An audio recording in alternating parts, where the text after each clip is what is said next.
Everybody, so glad you're here as we are in the new season format relaunch of the SightShift Podcast. And such a treat to have my friend Ryan Retcher here today with me. Ryan, glad to have you on the show, my man. It's great to be here. Thanks for having me. Yeah, I was reflecting on this, just thinking about our time together and preparing, and just how many years ago it was now that we were sitting in a coffee shop meeting. And a friend of ours, mutual friend, had told us that we needed to get together. I think it was like 2017, somewhere in there. Yeah, 2016, 2017, probably. Wild. And even some dreams that we shared then that are just really now coming to fruition, and the twists and turns of it all. So I think we could probably start off just by encouraging everybody listening. Something can be growing in your heart, and it takes many, many steps to get there. How true is that, right, for so many parts of life? So true for life and just in general. I think in business, which is where we were kind of connecting and still connect on.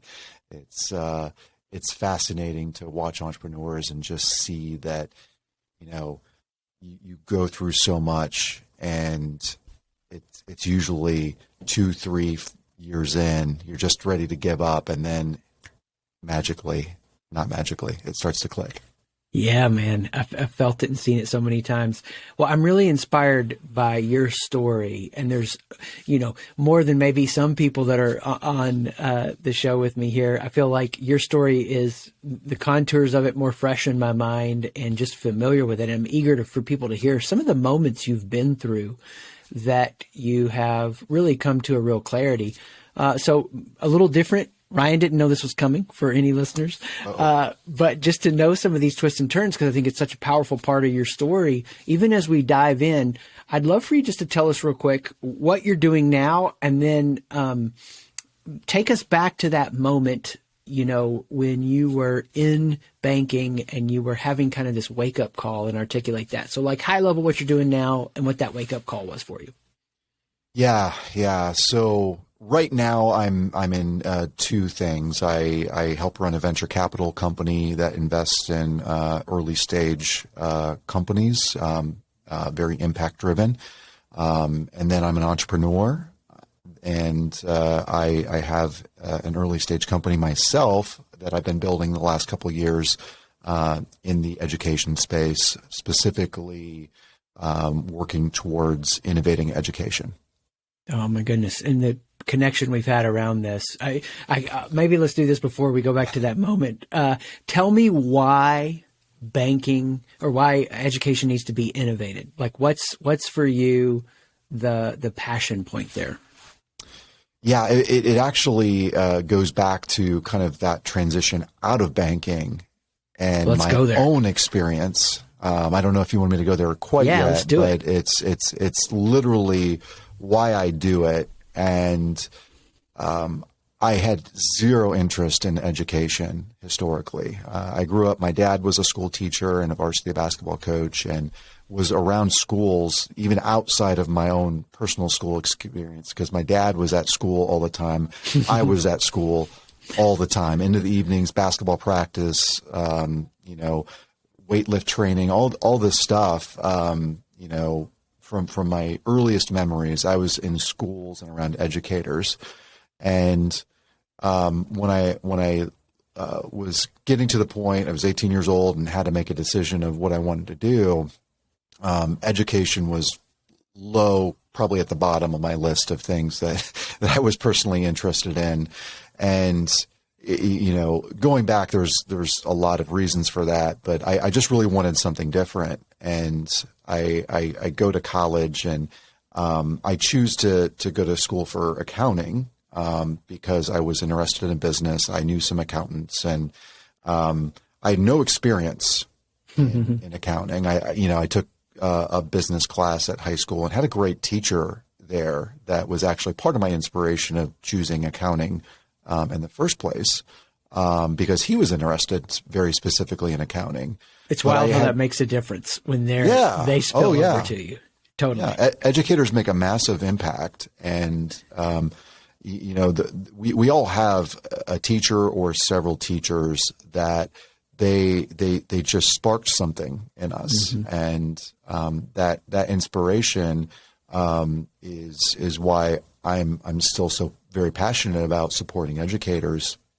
But it was just that connection between, okay, I did what society told me to do, and I went through high school, didn't really resonate. I did well at high school, but just because I knew how to game it. I didn't realize it back then, but I realize now was my entrepreneurial spirit. All the classes that I had zero interest in, and I didn't know why I had to learn this. I didn't have context. I just figured out the minimal amount of work I could do to get through and get a acceptable grade that my parents would be okay with, which was usually a B. And I figured that out. I hacked that system. I got through high school, went into college, was actually excited about accounting until I wasn't. And I had an experience. I think it was after my sophomore year, I had an accounting internship, and I was like, is this what this is like? And the person I was working with at the internship was like, yeah, isn't it great? And I'm like in a basement, looking at not even like back then, it wasn't even like Excel spreadsheets. It was like literal like sheets, Yes. Yeah. And I'm like, columns. Yeah. So go through that, get into finance, into banking, had a great career in banking by any measure, anyone's metric. I was making more money than I had set out to. I had a great growing career. I was getting promoted, every year and a half into new positions, and each one I got this adrenaline rush. And after a few weeks or a months, in some occasions, it just wasn't enough, and I wasn't feeling fulfilled. And so, my last stint at the bank, I got out of, I decided I met some entrepreneurs, tech entrepreneurs, that when I was around them, I felt really comfortable, and I just felt this spark. And I decided to make a shift out of a very corporate safe environment, and dive into entrepreneurship head first. Wow. It's so inspiring, man. And I love how the way that you languaged this idea that you're getting this promotion and it's giving you enough hype and an adrenaline shot, but it just fades. For me, the adrenaline hit senior year of high school with AOL chat. And this is 95, and you could talk to your favorite bands. And I was like, This is amazing. I know what my major is going to be. Computer science, when I looked at the list of all things, because that was cool. And then I went to my first class and found out you had to know math, computer programming, and let's just say the adrenaline faded fast. So for you, you're around this entrepreneurial spirit and this visionary potential, and it activated something, and you woke something up in you. And it sounds like you're still not over that, which is awesome. You found the thing that so many people are looking for, just a real alignment of mission. I want to go back to the education piece, but before I do that, I think it's just right here in this moment to ask, what is making you feel really alive right now in this VC entrepreneurial visionary space? Where are you finding just a lot of joy and fulfillment? The biggest thing is just really finding a lot of commonality between what I'm working on in education, me as an entrepreneur, my journey as an entrepreneur, and then through venture, through Loud Capital, my company, we are able to really just connect all of these dots. And it's been really, really fun and fascinating for me, especially over the last year, as I've really dove head first into the deep end in this education space. My partners at Loud are very generous and very supportive because they see the impact potential that the work that we're doing in education can mean. And I've taken a big step back at Loud in my day-to-day activities so I can focus on building this company. But I'm able to better help entrepreneurs that are, in Loud Capital and the different things that are going on, the companies that we're investing in, I'm finding a lot more dots to connect, because whether it's a startup company or that startup company is working with a large corporation or they're working with consumers, what I'm seeing as this common thread is that college isn't working for students anymore. Largely, I see a lot of students that are leaving school and either starting their own startup or they're looking to work at startups because they're not finding relevancy in what they were hoping to get from that university college experience from an education, from a learning standpoint. Painful. And so I'm seeing that. I'm seeing corporations and clients and entrepreneurs that are trying to find people to work for them that can think creatively, that can operate outside of a corporate bureaucratic structure. Feel free to be innovative and thrive in the culture that they're building, but they can't find the people coming out of college. And so I see that I've been seeing that over here on the venture side. I've seen it with corporate clients on some of the consulting that I do. And then I'm seeing it in education, where educators are struggling. Education is struggling with this archaic 150-year-old system adapting to this modern world where it's completely different. The needs of our world are completely different. The needs of us as human beings and how we interact in that world and how we need to thrive in a space where knowledge is ubiquitous. We can Google anything at any time and get answers to complex problems that you didn't used to be able to do. We are all born naturally, I believe, as humans. We are created with this creative ability. It doesn't manifest itself the same way in every person, but we are naturally creative. And school, just naturally, by the way it's designed, is snuffing out creativity. Yeah. And so what these employers and what these startups need to grow effectively in this modern world, they're getting the opposite of from the students. And the students want it. The companies, startup or large, want it. Educators want to deliver it, but they don't have that context. And so just connecting all of these dots, hopefully that can help solve that problem. Man, it's inspiring. It's also painful because I'll be making college payments for two of my my kids in the fall, but it's so worth it because of this reality that I am attuned to in them, the process. So what that means is they don't feel pressure to take a certain pathway or do something certain. And if they want to stop, they can't. I mean, it's the unfolding of them discovering who they are. I loved what you said a while back when you were talking about this pivot moment for you. You said, I had done what society expected of me. That phrase. And I think that's such a powerful line that so many people can resonate with. And then the change that came out of that for you. I'd love to hear you connect that to also your passion for education, because while you're describing the problem here so clearly, what are you doing to kind of go upstream to this problem and make a real impact? Because I know that's a passion for you. Yeah, it's obviously complicated, but I think to your first point,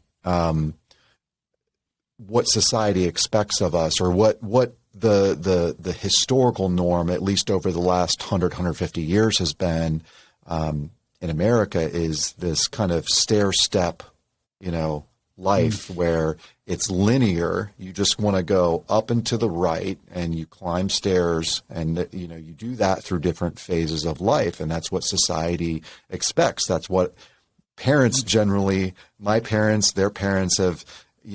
As parents, we always want our kids to be more successful and to have a better life than we do. And so this vision of what that looked like was, you succeed in school, you get into a good college, you get that degree, you get the good job, you get you get your first house, you get a nice car, you get promoted, you go back to school to get your MBA or whatever, you get promoted again, you get a nicer car, you get a nicer house, you live a nicer life. You can then pay for your kids to do the same thing over and over again. And today, what Gen Z, and I think millennials struggled with this a little bit because they were torn between what they saw in the world and what has existed and what they feel they want and need to be doing in this world based on their observations of it. But Gen Z is starting to fully realize and demand that, that life doesn't appeal to me. I don't want to get into a single career that I choose when I'm 18, that I invest in heavily, that I get stuck in, that I don't want to leave, or I'm afraid to leave because it's somehow tied to my identity that I am a CPA, I'm a doctor, I'm a whatever, because you invested that time, and society expects you. If you're a doctor, why in the world would you leave practicing medicine? You're at the pinnacle of society. Why would you go do that to go run a startup? Are you crazy? That's what society tends to say, and sometimes the voices in our heads tend to say. But Gen Z is finally getting to this point, and they're figuring it out. I know, and I can see, but they realize that life can not be this, but this, turn after turn after turn to figure out what's going to bring me fulfillment in this season. How do I go into this new space, figure this out, and do this until I figure out for the next season, I might want to do something else. I might want to make an impact in a different way. I might want to reinvent myself to do something different. How do I do that in the society that exists and benefit the society that we want? I love it. And what's powerful to me is you and the leadership at Loud, you've lived this out. I mean, two of the main leaders have this story of, what's going to happen if I step away? I got to try. I got to do it. I got to see. This would have been earlier, 4 or 5 years ago, but some key talks I had at deliberate conferences. One of them, a real funny moment developed. And the first time I said it, I didn't mean for it to be funny. It was when so many people were complaining about like millennials and the workforce. And I was like, you're complaining because they don't want what you're offering. They'd rather have, and I'd list out all these things that they wanted that was opposite of, what they had valued. And I think you're capturing the spirit of the change so big here. And that's why I can hear the connection with education. It's like, okay, how do we go upstream? How do we have these kids, before they even go to college, start having a completely different experience, start learning about so many things you're passionate about? Maybe just for like 2 minutes, tell us about what you're doing right now in the educational space, like a compare contrast. Like, here's a traditional school experience, and then here's the kind of experience we're seeking to give students as we innovate in this space. Yeah, ultimately, to simplify it into its most basic form, we're helping education institutions, whether it's public schools, K-12, higher education, private institutions, parents that want to offer a different education for their students, and connecting all of that into the real world of work.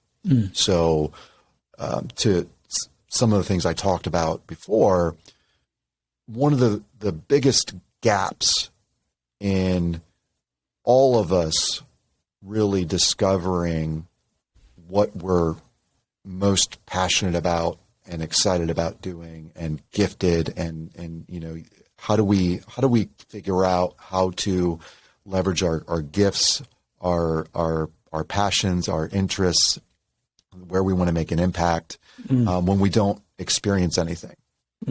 And when you're sitting in a classroom and you're learning about the War of 1812, only in the context of memorizing dates and names of dead people, and not in the context of real life, there's value in learning about the War of 1812. But if you can tie it to an experience and a problem that you're solving in the world today, what if you could, at all ages, from pre-K up to higher education, if that's needed, introduce a variety of options of experiences that kids can have, where they can discover their gifts, they can discover their interests, they can discover what they're not interested in, what they're not gifted at, through working on real world problems, from companies, organizations, government, and their local communities. So we're bringing together these ecosystems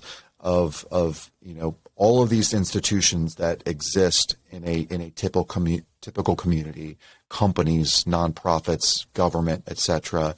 And we are bringing to the table opportunities for education to partner with those organizations in meaningful ways, where real world problems in these areas can be facilitated to kids through essentially externships where teachers become project managers and experience facilitators for these internships within a classroom versus lecturing in textbooks. Incredible. So what lights me up about this, and part of the reason that I was so excited to, even do this episode a little different and hear some of that story, is because it completely aligns with my passion and what we're about to get into even more with you and your story, awareness, right?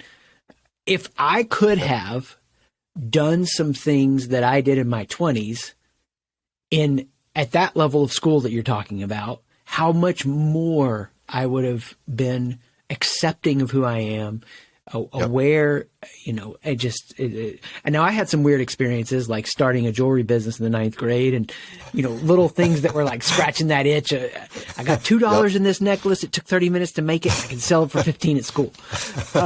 So I was finding ways for those outlets without even knowing it. It was just like bursting at the seams. But I had a mother who could take me to the store to buy supplies, right? And the privilege of that. And so you look at situations where school might be the only opportunity where some of these things get awakened. So what a beautiful moment. Well, as we talk about awareness, your awareness has accelerated. Now you're seeking to impact and help students and parents with their kids, and nonprofits and higher education get these moments of awareness. As you've grown, especially through these changes you've made over the years, no doubt you've learned so much about yourself. And one of my favorite questions to ask to people is, I'd love to hear what you like about yourself the most. I think we're so hard on ourselves, and not in a vacuous self-esteem way, but to really appreciate who we are and what we've been through. Yes,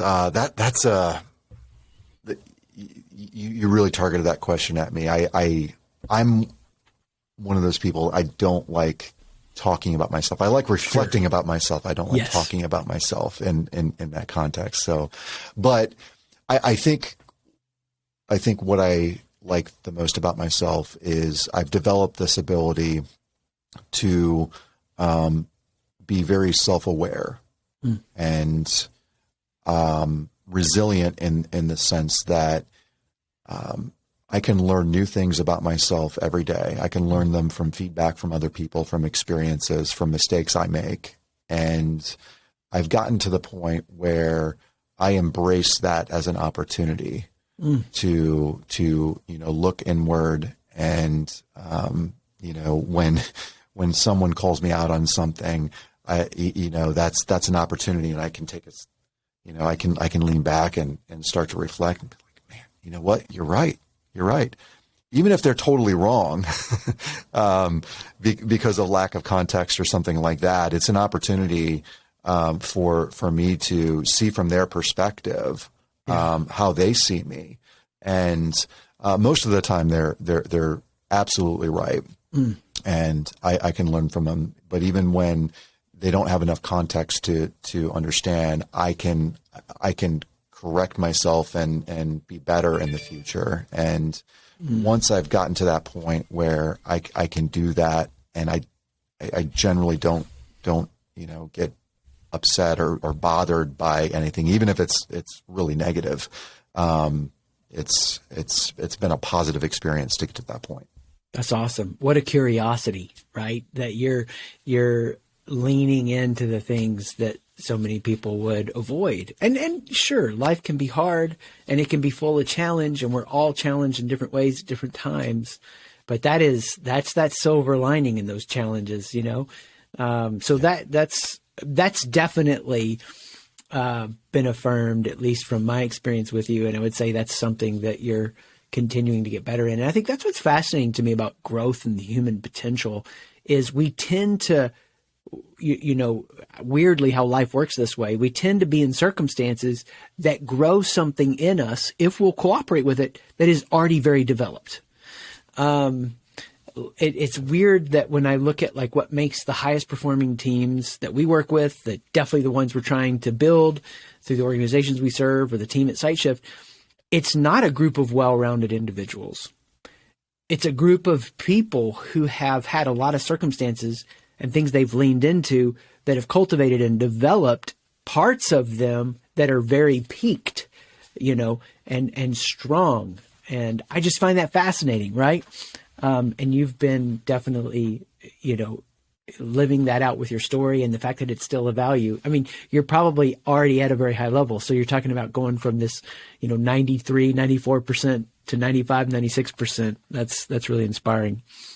Yeah, thanks. And frankly, it wasn't always that way. I used to be very insecure about those type of things. And I didn't want to show weakness. I was afraid to demonstrate or feel like I couldn't achieve something because someone thought differently of me than I wanted. Man, oh man. Yes. I remember the days I started realizing I just led that board meeting to make them think I'm awesome, not to actually lead them. I did not want to get up in front of the organization and talk openly about the problem and ask for help. I wanted to convince them it was fine. All of these things that make for such an exhausting performative leadership style. Well, one of the things I've had a privilege in doing with you is walking through our key process and what it means to get awareness and how to transform these insecurities into momentum for your growth, and just to keep people encouraged on the path. What for you were some of the biggest insights in going through that process with me, and what's maybe something that lingers as a big takeaway even still today? Yeah, it was for me so impactful to be able to go through a process that was designed to bring me a place I wanted to go. And I couldn't figure out how to get there on my own. And I knew there was something missing, and I wasn't able to figure out this journey by myself. I like I said, I wanted to be more self-aware. I couldn't figure out why I was self-sabotaging in certain areas. And being able to go through that process and be self-reflective, be able to talk openly, be able to think openly as I'm reading, as I'm listening to you, as I'm listening to your videos and your content, just being able to process that in a safe space, and say things out loud that either were buried deep and I wasn't even thinking them, or saying them out loud to someone else and getting open and honest feedback.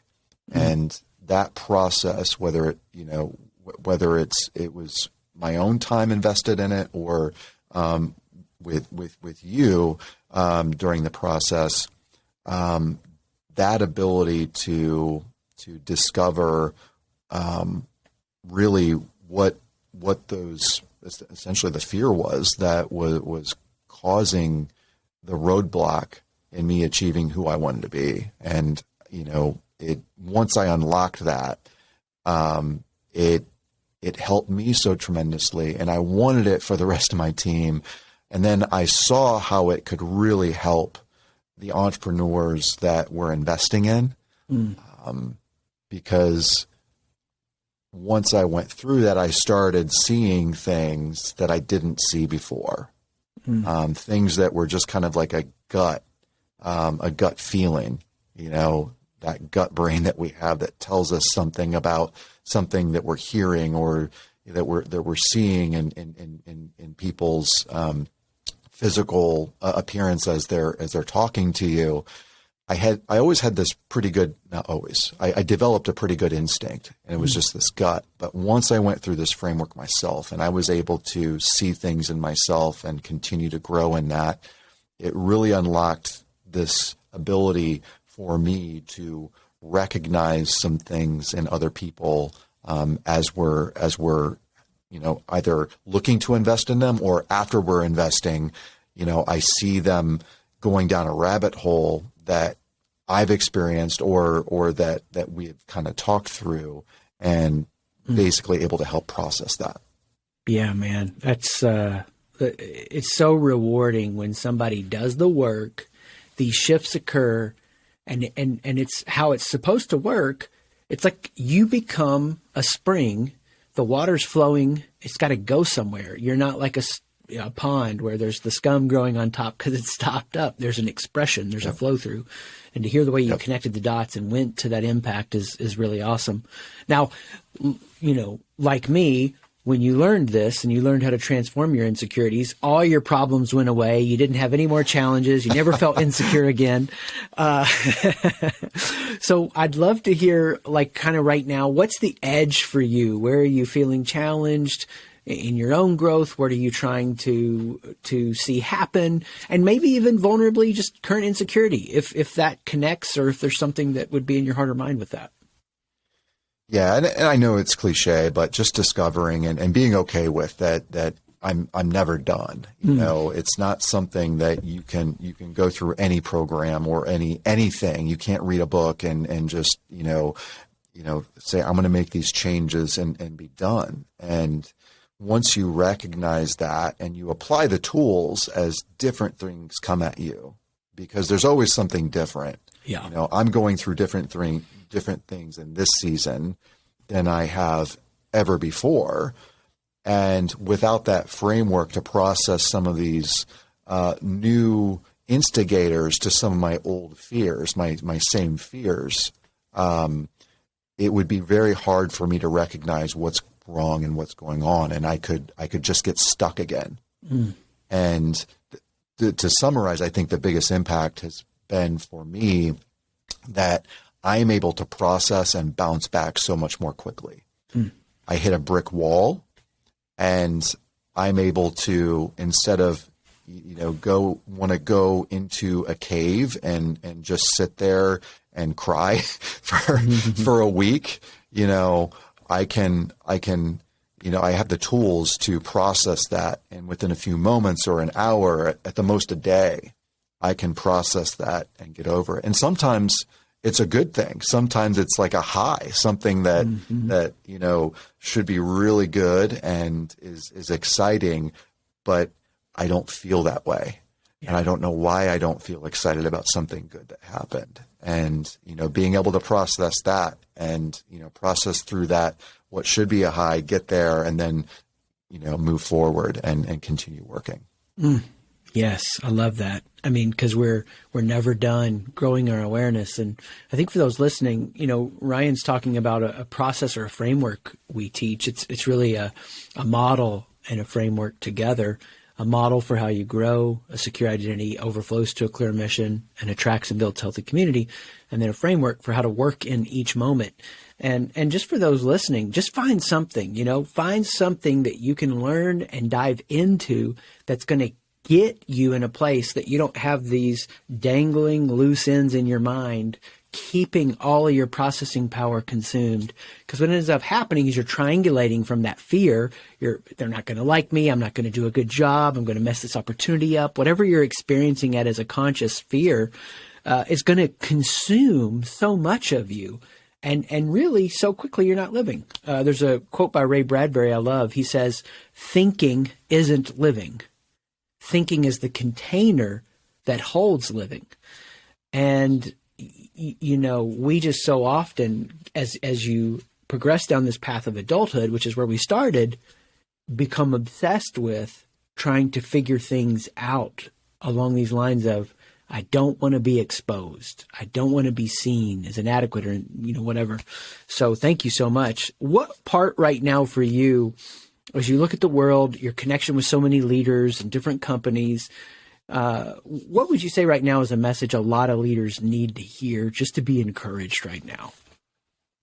Yeah, especially right now. And I mean, it's the end of second quarter in 2022. There's a lot going on in our world, from war to economic uncertainty and inflation, fears of stagflation. And as business leaders, I think there's a lot of macro level things that we can all feel that those things are out of our control, but can have a massive impact on us, our businesses, our employees, our families. And that can bring a lot of insecurity. I know it does for me. That's one of the things I'm processing through right now, in that I am extremely confident in where Loud is and where my education business, Inventi Education, is and where it's going. But I can't help but hear all of these things going on and read about all of these things around me, and it just kind of permeate all of these uncontrollable fears and reactions to it. And I think as leaders, we have to start to find ways to process those things. And again, it's in the framework that we've been talking about. That's why it's been so helpful, because that's what's been permeating in from a standpoint of hitting brick walls. Because I'm creating my own brick walls and reading something about economic data, and I just start thinking about all of these different things that are out of my control in a realm of a million possibilities. Has nothing to do with me driving my business forward. And so having that framework to kind of take a step back and find my place where I am completely secure in my identity and in my leadership, and how I can lead my people and be led by the people around me. I'm able to more quickly get through that comfort and create strategies that address that and find practical ways to move forward. That's awesome. What an encouraging thought for everyone listening to this that for sure cares. If they are feeling the pressures, like you've just beautifully laid out what it looks like and feels like to be in this pressure cooker right now. And yeah, we're not beyond it. Yesterday, I went for a run situation and I wanted to fight against it. I'm like, nope, awareness is acceptance. I accept reality. I lean in and surrender. And then now what is the moment? How's it going to flip here as I take action and look to not be frozen and not fearfully fight and rage, but go, this is how this is going to grow me. And it was beautiful to have that kind of like rhythm in the run happening, and then just to run that out of my body that way. Super, super powerful. So maybe just an encouragement for those listening to don't think that you have to stay in a place where you're locked up, you're keyed up over that issue, you're so tense.